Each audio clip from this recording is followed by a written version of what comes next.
Gentlemen, put your hands together for ACKO for that great demonstration in the FLT.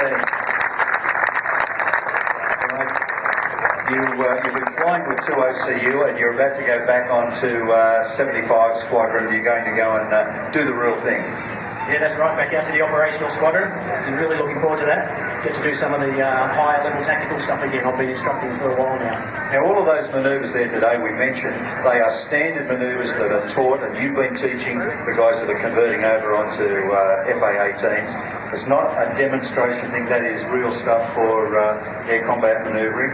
Yeah, that's right. Things like the square loop are modified a little bit for airshow purposes, but everything I'm doing there is trying to demonstrate what the Hornet can do in a tactical scenario. So how can I best kill the other guy before he gets me?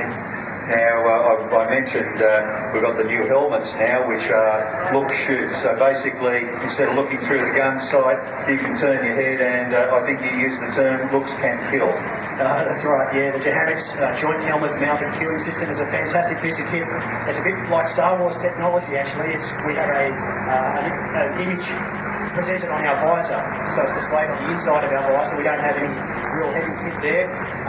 We can look around and see all the flight symbology that we need, all the weapons and radar symbology that we need, and I can queue up my heat-seeking missile, for example, off my wingtip, and I can shoot a guy without ever having to point at him. Right, now in that demonstration there, how slow, how fast? The slowest I get is actually out the back of the barreling reposition there, back to about 80 knots on that one. I guess we're talking 150 k's an hour, which sounds pretty quick for your motor car out there on the highway, but for a Hornet, for a fighter, any fighter particularly, it's actually very slow. What's the maximum speed of the aircraft then? So you're going basic 80 knots up to? Okay, today for the air show, I'm not allowed to fly above 550 knots or Mach 0.9, so 90% of the speed of sound. That's purely so I don't break the sound barrier and start breaking windows and all these other fancy aeroplanes around here and making bleeding ears, that sort of stuff. That wouldn't be good. So 550 knots, it's about 1,020 kilometres per hour. Really good fun because that's at 200 feet and the ground is flashing past extremely fast, so that's really good fun. The jet is actually capable of 1.8 times the speed of sound. So that's pretty quick. If I'm up at altitude, I'm doing over 2,000 kilometres an hour there. Now, the aircraft's been flying with the RWF for quite some time. A lot of people, they say, oh, okay, we get it, and it's an old aeroplane, but it's not really. It's constantly undergoing avionics and web systems upgrades. Yeah, that's right. For the uninitiated, if you just look at the jet now, it will look very, very similar to how it looked back in 1985 when we started flying it. However, as you say, the avionics, the flight control software even has been upgraded. So that barreling reposition you see me do out there before, we would never have done that on old software. The flight control systems have been upgraded significantly. The weapons, the radar, all that sort of stuff is new stuff. It's all been put in the last couple of years.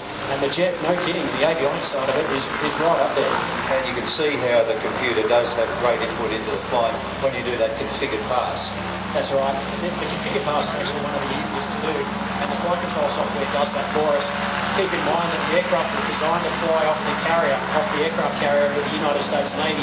So all the flight controls and the landing configuration, everything like that is designed for that purpose. It's really good, really stable. And we have taken this aircraft to war too. It's not just something that we've had here in Australia. Yeah, certainly have. We took 75 Squadron across to Iraq back in 2003. The guys did an awesome job over there. They got some really good kudos from the other nations involved. The aircraft performed exactly as advertised, and the guys did a fantastic job. And the RWF again punching above its weight. That's right. That's what we like to suggest. We are small, but we punch big. Most definitely. Ladies and gentlemen, put your hands together for ACKO for that fantastic demonstration in the Hornet, and we will see an interesting departure.